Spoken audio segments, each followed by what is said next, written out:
Hi friends, welcome back. Bharat ने शुरू किया यूरोप का जबरदस्त इलाज, रूस को बाहर करेंगे। फ्रांस ने भी साथ नहीं दिया, पीएम मोदी। चलो देखें क्या है ये न्यूज़, कोई नई चीज़ हुई है, कहीं कोई नई डेवलपमेंट हुई है क्या। तो वीडियो शुरू करते हैं। वीडियो शुरू करने से पहले अगर आप चैनल पर नए हो और आपने अभी तक सब्सक्राइब नहीं किया तो जल्दी से पहले सब्सक्राइब के बटन और बेल आइकन को क्लिक कर लो ताकि आपको हमारे सारे न्यू वीडियोस के नोटिफिकेशन मिल जाएं जैसे हम अपलोड करें। अगर आपको वीडियो पसंद आता है प्लीज लाइक एंड शेयर। चलिए शुरू करते हैं। यूरोपियन यूनियन में भारत के सबसे स्ट्रॉन्गेस्ट एलाइज फ्रांस, जर्मनी और इटली, इन तीनों ने भारत को कैसे निराश किया है। भारत के रक्षा मंत्रालय ने कौन सी न्यूज के ऊपर क्लैरिफिकेशन दी है। अमेरिकन प्रेसिडेंट डोनाल्ड ट्रम्प ने अब ब्रिक्स का मजाक कैसे बना दिया है और बांग्लादेश ने इंडियंस को क्यों अरेस्ट कर लिया है। काफी सारी इंपॉर्टेंट अपडेट्स आ रही हैं जो आपको मेन स्ट्रीम न्यूज चैनल्स के ऊपर भी देखने को नहीं मिलेंगी, इसलिए वीडियो को एंड तक देखिएगा। सबसे पहले बात करते हैं यूएस प्रेसिडेंट डोनाल्ड ट्रम्प के बारे में, क्योंकि उन्होंने एक बार फिर से ब्रिक्स संगठन का मजाक बनाया है और भारत पाकिस्तान के ऊपर भी कमेंट किया है। सबसे पहले तो डोनाल्ड ट्रम्प ने भारत पाकिस्तान के बीच सीजफायर करवाने का फिर से दावा किया है और कहा है कि भारत और पाकिस्तान के बीच का कॉन्फ्लिक्ट काफी तेजी से एस्केलेट हो रहा था और ये दोनों देश न्यूक्लियर पावर देश हैं, जिसके कारण सिचुएशन आउट ऑफ कंट्रोल हो सकती है। अब यहाँ तक तो ठीक था, लेकिन डोनाल्ड ट्रम्प ने इसके साथ एक और बड़ा क्लेम कर लिया है। डोनाल्ड ट्रम्प ने स्टेटमेंट में कहा कि भारत और पाकिस्तान के कॉन्फ्लिक्ट के दौरान फाइटर जेट्स को हवा में शॉट किया जा रहा था और मुझे लगता है कि 5 फाइटर जेट्स को मार गिराया गया था। यह कॉन्फ्लिक्ट लगातार बड़ा हो रहा था, लेकिन हमने ट्रेड की मदद से इसको सॉल्व कर लिया। ये कहना है डोनाल्ड ट्रम्प का। अभी जो डोनाल्ड ट्रम्प ने पहली बार ये रिवील किया है कि इस पूरे कॉन्फ्लिक्ट में 5 फाइटर जेट्स मार गिराए गए हैं, इसमें ट्रम्प ने ये नहीं बताया कि ये 5 फाइटर जेट्स कौन सी कंट्री के थे। इसको लेकर अब पाकिस्तान और भारत के बीच सोशल मीडिया के ऊपर एक वॉर स्टार्ट हो गया है। पाकिस्तान के लोग ये क्लेम कर रहे हैं कि ये 5 फाइटर जेट्स भारत के थे और इंडियन से क्लेम कर रहे हैं कि पाकिस्तान के ये फाइटर जेट्स थे। डोनाल्ड ट्रम्प की जो 5 फाइटर जेट्स डाउन होने वाली स्टेटमेंट आई है, इसके ऊपर भारत के विदेश मंत्रालय या फिर भारत के रक्षा मंत्रालय ने अभी तक कोई भी ऑफिशियल स्टेटमेंट नहीं दी है। जैसे भारत का विदेश मंत्रालय या फिर हमारा जो डिफेंस मिनिस्ट्री है 5 फाइटर जेट्स डाउन होने के ऊपर कुछ कमेंट करती है या फिर स्टेटमेंट आती है, हम वो भी आपको बता देंगे। भारत पाकिस्तान के ऊपर बात करने के बाद डोनाल्ड ट्रम्प ने ब्रिक्स संगठन और रिसेंटली जो ब्राजील में ब्रिक्स समिट हुआ था उसका भी मजाक बनाया है। डोनाल्ड ट्रम्प ने कहा कि ब्रिक्स एक छोटा सा ग्रुप है जो तेजी से फेड आउट हो रहा है, यानी कि ब्रिक्स का ग्लोबल इंपैक्ट अब धीरे धीरे कम होते जा रहा है। पहले जैसी इंपॉर्टेंस या फिर पहले जैसा इन्फ्लुएंस अब ब्रिक्स के पास नहीं बचा है और अब ब्रिक्स कमजोर हो गया है। इसके साथ ही डोनाल्ड ट्रम्प ने यह भी कहा कि रिसेंटली ब्रिक्स का जो समिट हुआ था और ब्रिक्स की जो मीटिंग हुई थी, वहां पर मीटिंग में तो ऑलमोस्ट कोई भी देश नहीं आया था। मैं ब्रिक्स को बहुत ही हार्ड हिट करूंगा और जो भी ब्रिक्स के देश हैं उनके ऊपर 10% के टैरिफ चार्ज करूंगा। अच्छा, दैट इज बिकॉज कि अभी वाले ब्रिक्स में चाइना भी नहीं गया और रशिया भी नहीं गया। That is why I see. Okay, देखा जाए तो ब्राजील में जो ब्रिक्स समिट हुआ था वहां पर Russian president Vladimir Putin, Chinese president Xi Jinping, Iran के प्रेसिडेंट समेत टोटल 5 देशों के हेड्स वहां पर प्रेजेंट नहीं हुए थे, जो ब्रिक्स की यूनिटी के लिए बिल्कुल भी ठीक नहीं था और यहाँ पर डोनाल्ड ट्रम्प उसी का मजाक बना रहे हैं। नेक्स्ट अपडेट आ रही है भारत और यूनाइटेड किंगडम यानी कि ब्रिटेन को लेकर। न्यूज निकल कर आ रही है कि प्रधानमंत्री मोदी जी 23 जुलाई को ब्रिटेन के लिए रवाना होंगे। ब्रिटेन के 2 दिन के विजिट के दौरान वो वहां पर फ्री ट्रेड एग्रीमेंट को ऑफिशियली साइन करेंगे। वापसी पर प्रधानमंत्री मोदी 26 जुलाई को मालदीव्स के इंडिपेंडेंस डे को अटेंड करने के लिए भी जाएंगे और फिर वहां से भारत वापस आएंगे। नेक्स्ट अपडेट आ रही है 2036 की ओलंपिक गेम्स को लेकर। जैसा कि आपको पता है, साल 2036 में ओलंपिक गेम्स को होस्ट करने के लिए भारत ने भी बिड किया है और अगर साल 2036 में ओलंपिक की गेम्स भारत में होती हैं तो उसमें भारत टॉप 5 देशों की लिस्ट में शामिल हो। इसके लिए भारत सरकार ने देश के एथलीट्स के लिए एक नई स्कीम लाई है। ओलंपिक्स के अंदर जो भी गेम्स और स्पोर्ट्स होते हैं उनके 3000 प्लेयर्स और एथलीट्स को देश भर से चुना गया है और भारत सरकार अब इन 3000 एथलीट्स और प्लेयर्स को 50,000 पर मंथ का मंथली स्टाइपेंड दे रही है। ये 50,000 पर मंथ इन सभी प्लेयर्स को ओलंपिक्स की तैयारी करने के लिए दिए जा रहे हैं। हालांकि इस अनाउंसमेंट के बाद कई सारे लोग सरकार की आलोचना भी करने लगे कि 50,000 पर मंथ काफी कम अमाउंट है। प्लेयर्स की डाइट और ट्रेनिंग इक्विपमेंट काफी महंगे आते हैं, इसलिए इनको मिनिमम 2-3 लाख पर मंथ देना चाहिए। हालांकि 3000 एथलीट्स जो फिलहाल भारत सरकार ने सिलेक्ट किए हैं, इनमें से कई सारे तो 2036 ओलंपिक की गेम्स के लिए क्वालिफाई भी नहीं होंगे। अभी तो केवल बस अच्छे प्लेयर्स को सपोर्ट करने के लिए ये 50,000 पर मंथ दिए जा रहे हैं। आपको क्या लगता है कि 50,000 पर मंथ सफिशिएंट है या फिर इस अमाउंट को बढ़ाना चाहिए? नीचे कमेंट करके अपनी राय जरूर बताएं।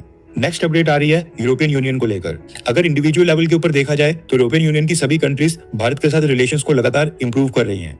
जब इन्हें भारत से बिजनेस चाहिए होता है, बायलैटरल लेवल के ऊपर कॉपरेशन चाहिए होती है, तो सब कुछ ठीक ठाक चलता है। लेकिन जब बात आती है भारत के इंटरेस्ट की, तो ये देश उस समय यूरोपियन यूनियन के अम्ब्रेला के अंदर छुप जाते हैं। अभी तक क्या था कि यूरोपियन यूनियन भारत को इग्नोर करके पाकिस्तान को सपोर्ट कर रहा था, लेकिन यूरोपियन यूनियन में UK is not know longer European union. लेकिन अब यूरोपियन यूनियन ने भारत की कंपनीज के ऊपर सैंक्शंस लगाना भी स्टार्ट कर दिया है। दरअसल यूरोपियन यूनियन ने रशिया को टारगेट करने के लिए अब भारत की कंपनीज के ऊपर ही कड़े सैंक्शंस अनाउंस कर दिए हैं, जिसके बाद अब भारत को भी रशिया को जबरदस्ती पुश करना पड़ रहा है कि वो अपना स्टेक डिसॉल्व कर ले। यूरोपियन यूनियन ने जो भारत की नायरा एनर्जी कंपनी के ऊपर सैंक्शंस लगाए हैं, ये कोई छोटी मोटी कंपनी नहीं है। नायरा एनर्जी रिलायंस के बाद भारत में दूसरी सबसे बड़ी ऑयल रिफाइनरी ऑपरेट करती है, जहां पर 4 लाख बैरल्स क्रूड ऑयल हर दिन प्रोसेस होता है। कंपनी के पूरे अब यहाँ पे मज़े की बात ये थी कि ऐसा लग रहा है क्या? हाँ बोलो पहले। मज़े की यहाँ पे ऐसी बात है कि पहले जो है रशिया ने इंडिया को ऑयल बेचा, तो वहाँ से पैसा कमाया, इस कंपनी को पहले ऑयल बेच दिया, पैसा कमा दिया ऑयल का, और उस ऑयल से जब आगे कंपनी ने कुछ प्रोड्यूस किया 50% प्रॉफिट वो भी ले लिया, क्योंकि ओनरशिप जो है ऑलमोस्ट 50% है, 49.13। तो कमाल देखिए, पहले तो एक तो बेचा, वहाँ पैसा कमाया, दूसरा उस रिफाइन करने का जो प्रॉफिट आता है उससे वो भी आधा लेके चले गए, क्योंकि 59% उनका अपना स्टेक है, और हमें भी पता है मेजॉरिटी स्टेक का मतलब क्या होता है। But the point was profit तो 50% ले गए, राइट। तो उनका बहुत फ़ायदा हो रहा है इन चीज़ों में। तभी एक उस न्यूज़ में सुना था ना कि वो कह रहे हैं कि हम और भी आपकी ऐसी जो जितनी भी रिफाइनरीज है उसमें करना चाहते हैं, हमारे से तुम पहले हमें पैसा कि दो, उसको मॉडर्नाइज या कुछ कर देंगे और ऑयल देंगे, और फिर हम उसमें तो अपना हमसे पहले ऑयल लो, उसका पैसा आ गया, हमने। फिर उस ऑयल से जो प्रॉफिट कमाओगे उसके 50% हम ले जाएंगे, क्योंकि हमारा 50% का स्टेक होगा। दो जगह उनको फायदा ही फायदा हो गया। तभी तो वो कह रहे, तभी तो यूरोपियन यूनियन कह रही है कि भाई जहाँ जहाँ यूरोप ये रशिया को ऑयल हो रहा है या उससे मटेरियल बन रहा है, उनका स्टेक है। तो वो तो गवर्नमेंट ने कंडीशन लगाया होगी 50% तो आपको इंडिया को देना पड़ेगा। उनका बस करे तो वो बोलते हैं 100% अभी कर देते हैं, अपनी खोल देते हैं और हम लेते हैं, वहाँ से कर देते हैं प्रॉफिट पूरा। वो पाकिस्तान में भी तो कुछ सुनने को आ रहा था, कुछ खोलने की या कुछ करने का, स्टील का कुछ ठीक कर रहे हैं, तो कुछ वो भी सुनने को आ रहा था। भारत में 6,750 से भी ज्यादा पेट्रोल पंप्स और गैस स्टेशंस हैं। यूरोपियन यूनियन ने नायरा एनर्जी के ऊपर सैंक्शंस इसलिए लगाए हैं क्योंकि इस कंपनी में 49% का स्टेक यानी कि 49% की हिस्सेदारी रशियन ऑयल कंपनी रोसनेफ्ट की है। इसलिए नायरा एनर्जी जो भी पेट्रोल, डीजल, गैस या फिर बाकी फ्यूल यूरोपियन यूनियन की कंट्रीज को बेच रही थी, उसके प्रॉफिट का बड़ा हिस्सा रशिया जा रहा था। ऊपर से नायरा एनर्जी रशिया से भी ह्यूज क्वांटिटी में क्रूड ऑयल परचेज करती है। अब यूरोपियन यूनियन के सैंक्शंस लगाने का मतलब है कि नायरा एनर्जी के यूरोपियन यूनियन की कंट्रीज में जो भी एसेट्स या फिर बैंक बैलेंस है उसको फ्रीज किया जाएगा। कंपनी के कुछ लोगों के ऊपर ट्रैवल बैन लगे हैं, एंड इसके साथ ही यूरोपियन यूनियन की कोई भी कंपनी अब नायरा एनर्जी के साथ कोई भी गुड, सर्विस या फिर सपोर्ट की डील साइन नहीं करेगी। यानी कि ऐसा नहीं है कि फ्रीज होंगे, the only thing is they can take their money out.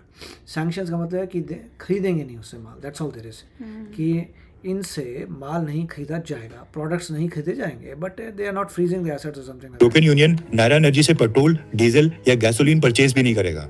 अब नायरा एनर्जी से क्रूड ऑयल ना परचेज करना ये तो चलो समझ आता है, लेकिन नायरा एनर्जी के एसेट्स को फ्रीज करना ये पूरी तरह से अनफेयर है। इसलिए भारत के विदेश मंत्रालय ने यूरोपियन यूनियन के इस फैसले का कड़ा विरोध किया है, और भारत ने कहा है कि एनर्जी सिक्योरिटी के मामले में भारत किसी भी देश की नहीं सुनेगा, और ये देश भी इस तरह के सैंक्शंस लगाकर डबल स्टैंडर्ड्स अपनाना बंद कर दें। अब इस पूरी डेवलपमेंट के बाद न्यूज़ निकल कर आ रही है कि रशिया की Rosneft company Nayara Energy company में अपने 49% के स्टेक यानी कि 49% की हिस्सेदारी को बेचने जा रही है, और इस मौके का फायदा उठाने जा रहे हैं भारत के सबसे बड़े बिजनेसमैन। यूरोपियन यूनियन के सैंक्शंस के बाद अब बिजनेस इफेक्ट होने के कारण कंपनी की वैल्यूएशन में तो फर्क आएगा ही, थोड़ी सी डिफिकल्टीज भी फेस करनी पड़ सकती हैं, लेकिन न्यूज़ निकल कर आ रही है कि रोसनेफ्ट ने पॉसिबल बायर्स को रीच आउट करना भी स्टार्ट कर दिया है, और सबसे पहला और सबसे बड़ा नाम सामने आ रहा है मुकेश अंबानी की रिलायंस इंडस्ट्रीज का, जो ऑलरेडी इस बिजनेस में है और न सिर्फ भारत बल्कि वर्ल्ड की सबसे बड़ी ऑयल रिफाइनरी गुजरात के जामनगर में ऑलरेडी ऑपरेट कर रहे हैं। नायरा एनर्जी की कोशिश होगी कि जल्द से जल्द रशियन रोसनेफ्ट अपना स्टेक बेचे, और फिर उसके बाद भारत को यूरोपियन यूनियन के ऊपर प्रेशर डालना होगा कि रोसनेफ्ट की हिस्सेदारी बेचने के बाद वो नायरा एनर्जी के ऊपर से ये सैंक्शंस हटा दें। वैसे देखा जाए तो यूरोपियन यूनियन में France, Germany, Italy, eventually next step ये होगा कि अगर आप रशिया से ऑयल खरीद रहे हैं तो वो भी होएगा अभी, जो 100% का टैरिफ आने वाला है। और ग्रीस जैसे कई सारे देश हैं जो 1-to-1 लेवल के ऊपर भारत के साथ रिलेशंस लगातार स्ट्रॉन्ग कर रहे हैं। अभी यूरोपियन यूनियन के अंदर काफी इन्फ्लुएंस रखते हैं, और यूनियन का जो बजट होता है उसमें इनकी हिस्सेदारी काफी बड़ी है। इसलिए ये देश चाहे तो भारत की ऑयल कंपनी के ऊपर सैंक्शंस को ड्रॉप करवा सकते थे, लेकिन जब बात आती है भारत के इंटरेस्ट की, तब ये सब देश यूरोपियन यूनियन की शील्ड ले लेते हैं, और ये पहली बार नहीं हो रहा है। यूरोपियन यूनियन ने आज भी सब चाहते हैं कि रशिया जो है वॉर रोके, वॉर रोक देगा, सबका सॉल्व हो जाएगा। अगर वो वॉर पहले ही रोक देता तो ये सब जो सैंक्शंस यूरोपियन कर रहे हैं ना, यूरोपियन कंट्रीज, ये यूनियन ये नहीं करती, ये क्योंकि रोक नहीं रहा, इतने टाइम से कोशिश हो रही है, तो उस वजह से ये किया है, नहीं तो एवरीथिंग वाज ओके। पाकिस्तान को जीएसपी से ऊपर जीएसपी प्लस कैटेगरी में रखा हुआ है, जिसकी वजह से पाकिस्तान के 76% से ज्यादा एक्सपोर्ट्स यूरोपियन यूनियन में वहां पर ड्यूटी फ्री है, उनके ऊपर इंपोर्ट ड्यूटी नहीं लगती है, और बाकी 24% के ऊपर भी काफी कम ड्यूटीज लगती हैं। वहीं पर भारत को जीएसपी प्लस का तो स्टेटस देना दूर की बात है, भारत जीएसपी की लिस्ट में था, लेकिन साल 2019 में यूरोपियन यूनियन ने भारत को इस जीएसपी लिस्ट से भी बाहर कर दिया था, और कहा था कि भारत की इकोनॉमी काफी स्ट्रांग हो रही है। वो कह रहे हैं कि आप जो आपको सब्सिडी नहीं चाहिए, already you are pretty strong economy, ये ऑलरेडी बेसिकली रिच कंट्री, तो रिच कंट्रीज के लिए नहीं है, गरीबों के लिए है। इसलिए भारत को गरीबों में कंसेशंस थोड़े देने जाना की चाहते कोई हैं भी नीड भैया। नहीं है। हाँ, वही तो पाकिस्तान को ट्रीट करें, हाँ, तो गरीब है। गरीबों की तरह करे तो बल्कि Correct. हम गरीब बनना चाहते हैं क्या? जैसे वो होता है कि ये गरीब लोग हैं, जैसे इंडिया में होता है जिनके पास नहीं है उनको मुफ्त का राशन और वो देते हैं, हमको वैसे बनना है क्या? हमारी अपनी मानो कि self भारत की respect नहीं जीडीपी है। पर कैपिटा यूरोपियन कंट्री से भी ऊपर चले गई हो। भारत के प्रेशर के बावजूद यूरोपियन कंट्रीज आज भी काउंटर टेररिज्म के नाम के ऊपर पाकिस्तान को वेपन सप्लाई कर रही हैं। यूरोपियन यूनियन की पार्लियामेंट में भारत के आर्टिकल 370 और 35A को हटाने और सिटीजनशिप अमेंडमेंट एक्ट के ऊपर वहां पर डिबेट्स हो जाती हैं। इनके खिलाफ रेजोल्यूशन पास हो जाते हैं। लेकिन पाकिस्तान में ब्लेसफेमी लॉज के मिसयूज, माइनॉरिटीज की कन्वर्जन, अहमदिया और बलोच लोगों की परसिक्यूशन के ऊपर ये यूरोपियन यूनियन के लोग और यहाँ के देश बिल्कुल चुप बैठते हैं। आई होप फ्रांस, जर्मनी और इटली जैसे ये तीनों देश जो 1-to-1 लेवल के ऊपर भारत के साथ काफी स्ट्रॉन्ग रिलेशंस रखते हैं, ये यूरोपियन यूनियन की शील्ड ना लें और यूरोपियन ब्लॉक में प्रो इंडिया फैसले लेने के लिए भारत का साथ दें। नेक्स्ट अपडेट आ रही है भारत की मिनिस्ट्री ऑफ डिफेंस से। दरअसल अमेरिका ने रिसेंटली अपने B2 बॉम्बर्स का यूज करके ईरान की न्यूक्लियर इंस्टॉलेशंस के ऊपर हमला किया था। उसके बाद से भारत के न्यूज चैनल्स के ऊपर भी ये न्यूज काफी वायरल हो गई कि भारत भी अपने लिए next generation strategic bombers develop कर रहा है, जो बिना किसी रिफ्यूलिंग के 12,000 किलोमीटर दूर जाकर टारगेट्स को हिट करने में सक्षम होगा। 12,000 मीडिया रिपोर्ट्स में क्लेम किया गया है कि भारत का नेक्स्ट जनरेशन स्ट्रेटेजिक बॉम्बर इतना एडवांस होगा कि बिना रिफ्यूलिंग के ही अमेरिका के न्यूयॉर्क और चाइना की बीजिंग सिटी के ऊपर जाकर वहां पर स्ट्राइक्स करने में सक्षम होगा। रिसेंटली ईरान मिशन के समय अमेरिका ने B2 बॉम्बर्स को कई बार रिफ्यूल किया था, इसलिए ये कहा गया है कि भारत के स्ट्रेटेजिक बॉम्बर्स में ये ड्रॉबैक नहीं होगा। लेकिन अब न्यूज निकल कर आ रही है कि ये सब फेक न्यूज थी एंड इसको मिनिस्ट्री ऑफ डिफेंस ने भी कंफर्म कर दिया है। 12,000 रक्षा मंत्रालय के ऑफिशियल ने कहा है कि नेक्स्ट जनरेशन स्ट्रेटेजिक बॉम्बर का अभी कोई भी अगर थोड़ा कम फेंकते तो फिर भी सोच सकते थे। 12,000 मैं तो बड़ी खुश बिना हुई। फ्यूलिंग के। वो वहां मेरे को शक हुआ, मैंने कहा बिना, फिर जब उन्होंने बोला ना कि How is it यूएसए का possible? बार-बार फ्यूल कर रहा है, मैंने कहा ये कुछ लफड़ा लग रहा है उसके बाद। थोड़ा कम फेंकते चल जाते उसकी न्यूज। हद ही प्रोजेक्ट हो गई। ना ही कोई सैंक्शन हुआ है और ना ही अंडर नहीं, डेवलपमेंट मजाक उड़वाना है। है। ये सारी रिपोर्ट्स पूरी तरह से बेसलेस हैं और भारत की ऑफिशियल पोजीशन या फिर इंडियन आर्म्ड फोर्सेस के स्ट्रेटेजिक प्लान्स को बिल्कुल भी रिफ्लेक्ट नहीं करती हैं। नो डाउट कि स्ट्रेटेजिक बॉम्बर्स इंडियन एयरफोर्स के लिए एनी डे वेलकमिंग होंगे, लेकिन यहाँ पर हम पहले अपने फाइटर जेट्स की फ्लीट पूरी नहीं कर पा रहे हैं। 5th जनरेशन का स्टेल्थ फाइटर जेट एक भी हमारे पास नहीं है और मीडिया में नेक्स्ट जनरेशन स्टेल्थ बॉम्बर्स की कहना, न्यूज फैलाई जा कौन रही पागल था है। अगली अपडेट आ रही है भारत और बांग्लादेश को लेकर। न्यूज निकल कर आ रही है कि बांग्लादेश ने 14 और 15 जुलाई की रात को भारत के 34 मछुआरों को अरेस्ट करके हिरासत में ले लिया है और इनकी 2 बोट्स को भी सीज कर लिया है। बांग्लादेश ने कहा है कि इन्होंने इंटरनेशनल मैरीटाइम बाउंड्री लाइन को क्रॉस किया था और ये बांग्लादेश के टेरिटोरियल वाटर्स में आकर फिशिंग कर रहे थे। 5 दिन कंप्लीट हो गए हैं, लेकिन बांग्लादेश इनको रिलीज नहीं कर रहा है और अभी तक मैं तो देख रहा हूँ उसके डेक देखो क्या हालत बुरी है इस शिप की। उसके डेक देखो लकड़ियों की बिल्कुल बिल्कुल ही बुरे हालत है। भारत को इनकी कॉन्सुलर एक्सेस भी नहीं दी है, यानी कि भारत की एम्बेसी या फिर डिप्लोमेटिक स्टाफ को इनसे मिलने की परमिशन भी नहीं दी गई है। बांग्लादेश का कहना है कि ये उनके लिए बड़ा सिक्योरिटी थ्रेट भी है, इसलिए वो इसको सीरियसली ट्रीट करेंगे। अब देखना ये होगा कि बांग्लादेश कितने दिनों के बाद भारत के मछुआरों को रिलीज करता है। ठीक है, अगर ये हमारे मछुआरों को पकड़ लेते हैं तो हमें भी वही काम करना चाहिए। तो ये तो भैया वही कह रही हूँ कि जो जैसा करता है वैसे ही इंडिया को जो है वैसा ही रिस्पॉन्स देना चाहिए। अब जैसे अगर ये लोग ये यूरोपियन यूनियन आप पे सैंक्शंस लगा रही हैं, आप यूरोपियन यूनियन पे सैंक्शंस लगा दो। अगर कोई ये कुछ और कर रहा है तो आप इक्वल उसी के साथ उसको वैसे ही ट्रीट करो। पर बांग्लादेश का तो यही सिचुएशन दिख ही रही है कि बेटर तो होने वाली है नहीं है, टेंशन्स और बढ़ेंगी। और दूसरा कौन सा था, हाँ ये जो बता रहे थे कि बड़ा चढ़ा के कि बॉम्बर बन रहा है, ये बन रहा है। अरे कुछ तो मतलब सोच के तो लिखो यार, अपना ही मजाक उड़ाते रहते हो। अपने देश का मजाक क्यों उड़वा रहे हो कि तुमने इतना ऐसे फैला दिया कि गवर्नमेंट को जाके क्लैरिफिकेशन देनी पड़ रही है। तो मजाक नहीं हो रहा कि जैसे बोल रहे हैं कि अपना इंजन नहीं है, हमारी फ्लीट्स पूरी नहीं हो रही हैं और यहाँ पे तुमने इतना बड़ा चढ़ा के बोल दिया कि यूएसए से भी बेटर बनाएंगे, यूएसए रोक के बैठ। पता नहीं कैसे लोग हैं कि अपने देश को ही अंडरमाइन करने के लोगों को दिखा रहे हैं कि भैया हमारे में क्या क्या हमारे फ्लॉज हैं या कहाँ हमारी कमियाँ हैं। तो थोड़ा सोच के करना चाहिए, वही मैं कहती हूँ। और एक दूसरी बात, इम्पॉर्टेंट बात नोट की आपने कि जिस रिफाइनरी के ऊपर सैंक्शन अब यूरोपियन यूनियन ने लगाए हैं, अब उससे रशिया का जो शेयर था वो हटेगा और मोस्ट लाइकली अंबानी जो है वो करेंगे। इससे क्या पता चल रहा है कि अगर सिचुएशन बिगड़ती है, सैंक्शंस होते हैं या टैरिफ लगने का होगा, तो इंडिया का डिसीजन इससे अभी तक यही लग रहा है कि दे विल नॉट उस time buy oil from Russia. इससे ये इंडिकेशन आपको आ जानी चाहिए। एंड अगर कोई न्यूज़ चैनल अब उस न्यूज़ को उस एंगल से नहीं बताएगा तो उससे आपको ये पता चलता है कि कितना बेवकूफ़ बनाया जाता है इंडियंस को, क्योंकि इट इज़ कॉमन सेंस। अगर इंडिया को ये पता चल स्टैंड जाएगा। लेना होता तो वो कहते नहीं रशिया का स्टेक रहेगा, पर उन्होंने खास बात की होगी रशिया से कि भैया तुम हटो यहाँ से, हमारे को प्रॉब्लम हो रही है, अब हम इसको किसी इंडियन या किसी को ये जो है बाकी का शेयर वो करेगा। तो इससे आगे का क्या विजन है इंडिया का वो दिख रहा है कि इफ़ देर इज़ कोई बहुत मतलब चूज़ करना पड़ा रशिया और ये, तो लाइटलीहुड ये है कि रशिया से ऑयल ना लेके हम दूसरी जगहों से लेंगे, क्योंकि हम जो है वेस्टर्न कंट्रीज से, वेस्टर्न वर्ल्ड से जो है पंगा नहीं लेना चाहते, उनसे अपनी रिलेशनशिप्स नहीं ख़राब करना चाहते हैं।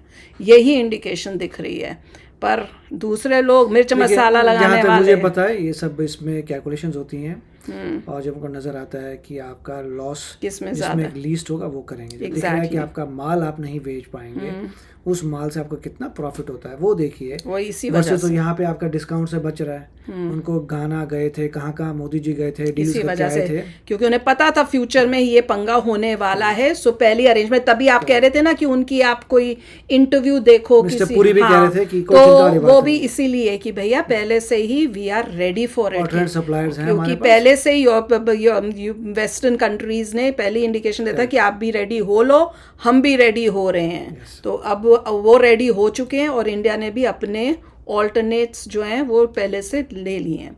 पर दूसरे लोग जो हैं कई वीडियो बनाते हैं भैया, वीडियोस बेवकूफ़ बनाने के लिए अपने बेचारे इंडियंस को भैया कि किसी तरह से व्यूज़ ग्रैब करने और एंटी आउटलुक दिखाना ही दिखाना है। तो एनीवे चलो आप भी शेयर करना अपने थॉट्स। चलते हैं, मिलेंगे नेक्स्ट वीडियो में बहुत ही जल्द। Till then take care and bye bye. तो अगर आप मेरे इस चैनल पे नए हो तो जल्दी से सब्सक्राइब के बटन को हिट करो और बेल आइकन को क्लिक करो, ताकि आपको मेरा जब नया वीडियो मैं लगाऊं आपको उसके बारे में जल्दी से पता चल जाए।